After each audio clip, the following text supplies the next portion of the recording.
njësoj se Blerta nuk kërkoj gjëra që si kam pasur ose nuk i kam vet. Unë mendoj që të treja ne jemi vajza me ambicie që punojmë vetë për gjërat tona, por mendoj që mashkulli që unë dua të kem në krah, duhet të jetë një mashkull me status, dhe nuk them me status në sensin që e njohin të gjithë, jo për këtë, por në sensin në status në shoqëri që punon shumë për veten e tij, për familjen e tij, ka siguruar të ardhur për familjen e tij që të sigurojë të ardhur për familjen e tij në të ardhmen. Unë këtë mendim eci. Që do thotë ti do një mashkull që është që fiton provider, po. Dhe mendoj që meshkujt ndërshikur kanë qenë provider, sigurues për familjen, dhe nuk e di pse tani kanë kaq të vështirë ta pranojnë që meshkujt përpara shkonin edhe në luftë, po tani ti shkoni me makinë.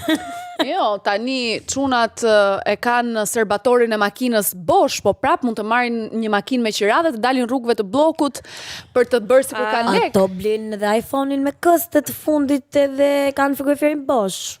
Unë jam Blerta, këtë episod të plot të pamanual keni mundësi ta shihni vetëm në YouTube tek Andale.al dhe të gjitha prodhimet tona të tjera. Kështu që urgjent tani të bëni subscribe tek Andale.al.